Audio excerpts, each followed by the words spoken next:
ગુરુ માતા સુદીક્ષાજી, સાત સંગાથજી, પ્રેમથી બોલજો, ધન્ય નિરાકારજી.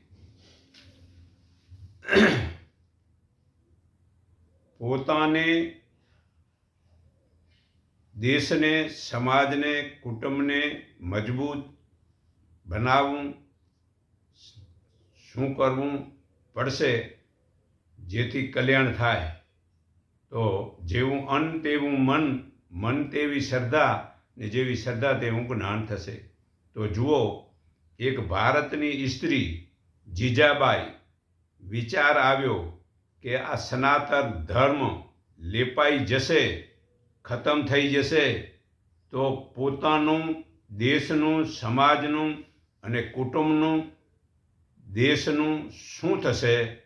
ત્યારે તે જીજાબાઈ ગુરુ રામદાસ પાસે ગયા અને ગુરુ રામદાસને કહ્યું કે હે ગુરુદેવ, આ આત્માનું જે પોતાનું, દેશનું, સમાજનું અને કુટુંબનું સારું કલ્યાણ કેમ થશે? તો શું કરવું જોઈએ?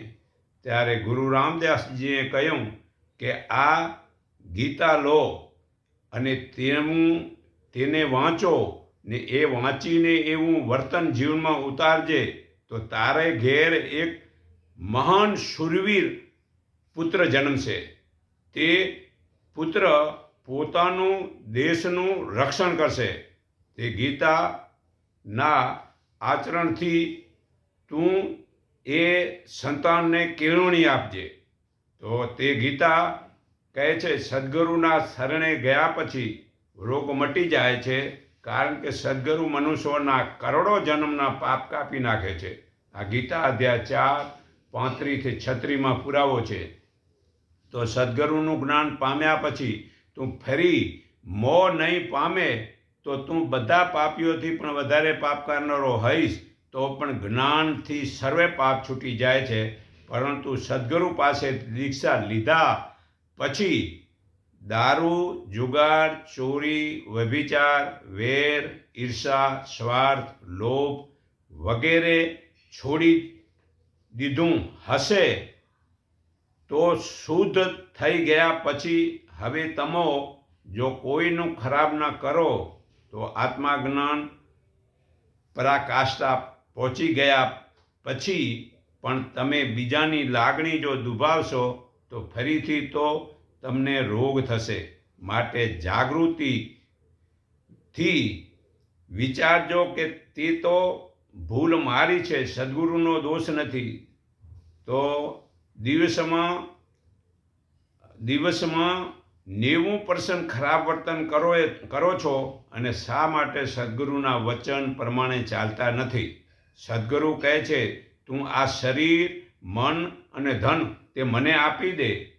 તે ગુરુ વચનથી આપણે જે આ શરીર, મન અને ધન સદગુરુને આપેલ છે, તો પછી સદગુરુ પાછું આપને એ તન, મન, ધન આપી દે છે. પણ તે શરીર, મન અને ધન વડે હોટલોનું ખાવું નહીં, તે ધન વડે મોજ શોખ કરવાની, જ્યાં ત્યાં ફરવા ફોકટ જવું નહીં, તે વડે કોઈ ફટાકડા ફોડવાની, કોઈ પણ ખોટું કાર્ય કરવાનું, તેવું જો કરવા માટે સદગુરુ આપણને શરીર, મન અને ધન પાછું આપ્યું છે.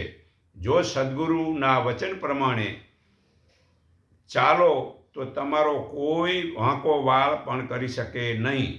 જો એક મનુષ્ય હાથેથી ખાલી કુમરા ખાતો હતો, તેમ દેખાડો કરી ખાતો હતો, ત્યાં બીજો મનુષ્ય આવીને કહે છે, તમારા હાથમાં કાંઈ નથી અને આમ ખાલી હાથે એક્શન કાં કરો છો? તો સારી વસ્તુઓ લઈને ખાઓ ને, જેથી તમારા વિચારો સારા આવે અને ભક્ત, દાતાર ને શૂરવીર બની શકો. તો સદગુરુ કહે છે કે ભાઈ જુઓ, કુપાત્રને દાન દેનારને નુકસાન કરે છે. ધન ન્યાયથી મેળવેલું હોય તો પણ ઉપર મુજબના પાપીઓને આપવું નહીં. તે દાતાનો લેનારને નરકમાં નાખે છે. પારકા જળાશયમાં સ્નાન કરવું નહીં, કારણ કે તેમાં સ્નાન કરવાથી જળાશય બાંધનારના પાપોનો ચોથો ભાગ તે સ્નાન કર્યાવાળાને લાગે છે. આ મનુસ્મૃતિ પાના નંબર 94 207માં પુરાવો છે. તો પારકા વાહન વગેરેને વાપરવા નહીં. વાહન, આસન, કૂવો, તળાવ, બગીચા, શૈયા, ઘર વગેરે તેના જે ધણીના ઈચ્છા વિના ભોગવનારને મૂળ ધણીના પાપનો ચોથો ભાગ ભોગવનારને પાપ લાગે છે. મનુસ્મૃતિ આ પાના નંબર 94 202માં પુરાવો છે. તો વિશ્વ શાંતિ માટે, પોતાના કલ્યાણ માટે હિન્દુ, ખ્રિસ્તી, મુસલમાન માનવાનું છોડી દો. જુદા જુદા સંપ્રદાયના ધર્મને છોડી દો. ફરી જન્મ ક્યાં થશે, કઈ જાતમાં થશે, કયા કુટુંબમાં થશે? માટે કોઈને સાથે વેર ઈર્ષા છોડી દો અને બીજાને મદદ કરો. દરેક કરેલી મદદ ભવિષ્યમાં કામ આવશે. સર્વેને સાથે સંબંધ સારા રાખવાથી વિશ્વમાં શાંતિ થશે. તો આપણે મતલબ ખબર નથી કે આપણો જન્મ ક્યાં થશે. ભગવાન જ્યાં મતલબ જન્મ દેનારા હશે ત્યાં થશે. તો બધામાં એકતા સારી રાખો ભાઈ. તો સ્વતંત્ર રહેવું હોય તો સનાતન ધર્મની ખાસ જરૂર છે. તે સંગઠિત સનાતન ધર્મથી જ થાય છે. જે લોકો પોતાના સુખ માટે જીવે છે તે કરતાં સર્વે જીવોના હિત માટે જીવો. ગીતા, વેદ વાંચો. નાત જાતના ભેદ છોડી દો તો જ સંગઠિત થશો. તો ભારત બચશે. તે માટે શાસ્ત્રનું જ્ઞાન અને હથિયાર એટલે શાસ્ત્રોની જરૂર પડશે. કારણ કે આપણે જીજાબાઈએ જ્યારે મતલબ કે જે છે ને આ સુરવીર સંતાન બનાવ્યા, અહીં મતલબ કે જે છે ને એને ગીતાનું જ્ઞાન દીધું ને હાથમાં મતલબ કે એને હથિયાર પણ દીધું હતું. શિવાજીને ખાલી મતલબ કે જ્ઞાન નહોતું દીધું. શિવાજીને કહ્યું હતું કે બેટા આમ આ તારે મતલબ કે જે છે ને શાસ્ત્ર જ્ઞાન મેં તારામાં દીધું એટલે તને સમજણ છે. રાષ્ટ્રની હિત માટે આ હાથે હથિયાર પણ તું રાખજે. ને હાથે શાસ્ત્ર જ્ઞાન ને શસ્ત્ર જ્ઞાન બંને હોય તો જ દેશનું કલ્યાણ થાય. તો આ વિદેશોની નકલ જે છે, જન્મદિવસ ઉજવવો કે લગ્નમાં પેશન વગેરે છોડી દો અને આ ભારતના સારા સંસ્કાર જીવનમાં ઉતારો. તો આત્મજ્ઞાન કેમ થતું નથી? છળ, કપટ, નાચવું, ગાવું, દેખાડો કરવો, જડ મૂર્તિ કે કાગળ કે પથ્થરની મૂર્તિ પૂજા છોડીને પરમેશ્વર સાવ આમ નજીકમાં નજીક છે તેનો આનંદ લૂંટો અને આભા મંડળ કવચનો વિસ્તાર વધારો. તો ઓજસ વડે આત્મા નિર્મળ બનશે. અને આત્મા જો નિર્મળ બનશે તો એક ક્ષણ મન પરમાત્મામાં સ્થિર થાય તો તે જ્ઞાની કરોડો પાપોનો નાશ કરી શકે છે. હું બ્રહ્મ છું આ મંત્રથી 7 કરોડ મંત્ર બરાબર છે. તેથી તુરત જ મોક્ષ થાય છે. પરંતુ આત્મા નિર્મળ નિર્દોષ થાય તો આ તેજોબિંદુ ઉપનિષદ પાના નંબર 175માં પુરાવો છે. તો એક ક્ષણમાં 14 થી 35 ઓજસના તરંગો ફેલાવી શકાય છે. તો જ્યારે આપણી વય જતી આ દ્રષ્ટિને મન સાથે વાળીને નાભીમાં સ્થિર કરીએ છીએ ત્યારે ત્યાંથી પ્રગટ થતા આત્મામાં આપોઆપ ઓતપ્રોત થવાય છે. પ્રત્યેક શ્વાસ આત્મા નાભીમાંથી પ્રગટ થઈને આમ બ્રહ્માંડમાં લય થાય છે. તમે પણ તેની સાથે સાથે બ્રહ્માંડમાં જઈ સ્થિર થાવ છો. તે વેળા તમારા શરીરના 24 કરોડ છિદ્રોમાંથી એક સાથે આત્માના દિવ્ય ઓજસ આમ નીકળે છે અને તે ઓજસ ઝીલીને દુઃખી લોકો શાંતિનો અનુભવ કરે છે. આ છે તમારી સંસાર પ્રત્યેની સાચી સેવા. તમે વિચાર, વાણી અને વર્તનથી જે સેવા કરો છો તે કરતાં અનંત ગણી સેવા તમે તમારા મૂળ ચેતન સ્વરૂપમાં સ્થિર રહીને કરી શકો છો. માટે સ્થિર થવાની ઉતાવળ કરો. તો આભા મંડળનો સંબંધ કર્મો સાથે છે અને આધ્યાત્મિક કર્મોથી ફેરફાર થાય છે. તો પરમાત્મા તે સાવ આમ નજીકમાં નજીક છે. ગીતા અધ્યાય 13-16માં તે પુરાવો છે. જેને પરમાત્મા નજીક છે સમજીને આનંદમાં રહે છે તેનું આભામંડળનો વિસ્તાર આમ વધે છે.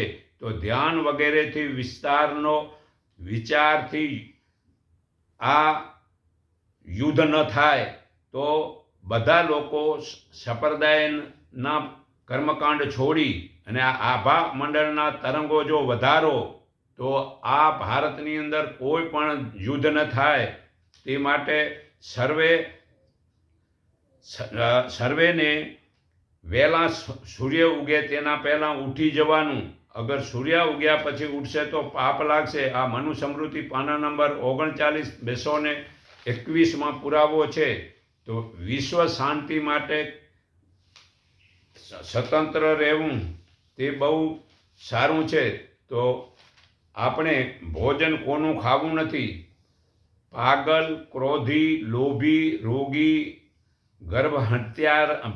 ગર્ભભૂંડ હત્યારાને જોયેલું, ઋતુદર્શન સ્ત્રીને અડકેલું, સામૂહિક ચોરનું, ગવૈયાનું, સુતારનું, વ્યાજવટુનું, ખોટું બોલનારનું, ચાડિયાનું, નટનું, દરજીનું, લુહાર વગેરેનું ખાવું નથી. એવું જો ખાશો તો મતલબ કે શૂરવીરતા નહીં આવે. તો ભોજન શૂદ્રનું રાંધેલું ન ખાવાય, ગ્રહણ સમય ન ખવાય. આ પાના નંબર મનુસ્મૃતિ 96-223 પુરાવો છે.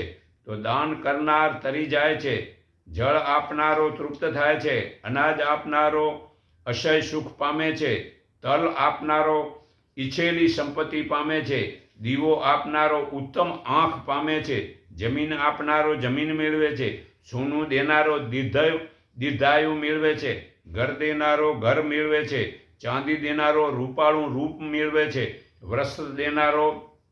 વસ્ત્રો દેનારો ચંદ્રલોક મેળવે છે, ઘોડા આપનારો અશ્વિની કુમારના લોકમાં જાય છે, બળદ દેનારો ખૂબ લક્ષ્મી મેળવે છે, બ્રહ્મ જ્ઞાન દેનારો વેદનું જ્ઞાન દેનારો બ્રહ્માજી પાસે જાય છે, ગાય આપનારો સૂર્યલોકમાં જાય છે. તો આ જુદા જુદા દેવ દાનથી જુદી જુદી જગ્યાએ જવાય છે. પણ જો આપણે નિરાકાર બ્રહ્મનું જ્ઞાન થાય તો મનુષ્ય પરમાત્માની પ્રાપ્તિ થાય છે. તો નકામું વેર કોઈનું ન કરવું, ઓછા અંગવાળા વધારે અંગવાળાઓથી રૂપાળાઓ નથી, ધન નથી, અને હલકી વર્ણના લોકોની નિંદા ન કરવી. તો વગર કારણે કોઈને સપ્રસ ન કરવો, સ્વાસ્થ્ય માટે દીજ વિના કારણે પોતાના ઇન્દ્રિયોને ગૃહભાગના વાળને સપ્રસ ન કરવો. ગીતા નંબર મનુસ્મૃતિ પાના નંબર 88-144 પુરાવો છે. તો પૂર્વના વેદ અભ્યાસ, પવિત્રતા, તપ અને અહિંસાનું ફળ નિયમના વેદના અભ્યાસથી બહારથી અને ભીતર અંદરથી પવિત્રતાથી, તપથી અને ભૂતોના અદ્રોહોની મનુષ્યને પૂર્વજન્મનું સ્મરણ થાય છે. આ મનુસ્મૃતિ પાના નંબર 88-148 પુરાવો છે. તો મળમૂત્ર, વાળની સફાઈ, દાંતણ, સ્નાન, ધ્યાન, પૂજા વહેલી સવારે કરવાનું છે. આ મનુસ્મૃતિ પાના નંબર 88-152 પુરાવો છે. વેદ અભ્યાસ એ જ મનુષ્યનો ધર્મ છે. આળસ છોડીને નિત્ય સમય અનુસાર વેદનું અધ્યયન કરવું, કેમ કે તેને જ વિદ્વાનો મનુષ્યનો ધર્મ કહે છે. તે સિવાય બીજો ઉપધર્મ કહેવાય છે. મનુસ્મૃતિ પાના નંબર 88-147 તો પૂર્વજન્મના સ્મરણનું ફળ જાણો. પૂર્વજન્મનું સ્મરણ કરતો પુરુષ ફરી બ્રહ્મનો જ શ્રાવણ, મનન અને ધ્યાન વડે અભ્યાસ કરે છે અને આત્મા સાત્કાર પામે છે અને એવા અખંડ પરબ્રહ્મના અભ્યાસથી અનંત સુખ મોક્ષ પ્રાપ્ત કરે છે. આ મનુસ્મૃતિ પાના નંબર 88-149 પુરાવો છે. તો પર્વ એટલે તહેવારોના દિવસે ખાસ દર્શન કરવા. તહેવારોના દિવસોમાં વેદોના, ધાર્મિક શ્રેષ્ઠ લોકોના, રાજાના તેમજ ગુરુના દર્શને જવું, જે પોતાના રક્ષણ અને જ્ઞાન માટે જવું, પરંતુ ફોકટ ક્યાંય ફરવા નહીં જવું. આ મનુસ્મૃતિ પાના નંબર 88-153 પુરાવો છે. તો વૃદ્ધો પ્રત્યેનો વર્તન વિશે જાણો. વૃદ્ધો પોતાને ત્યાં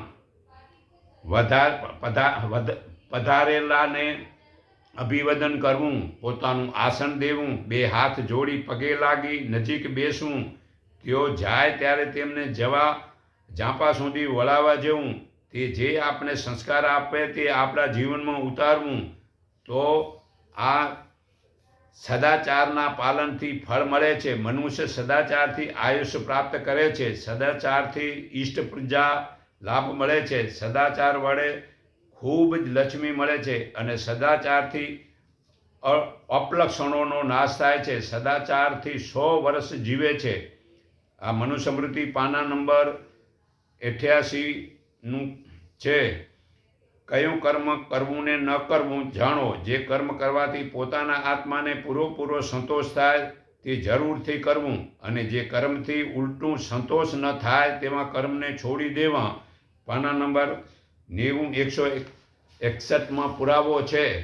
તો નિરાકાર પ્રભુએ કરોડો અબજો મનુષ્યોની વચ્ચે આપણને ઉપકાર કરીને આપણને પરમાત્માએ પોતાનો બનાવી લીધો છે.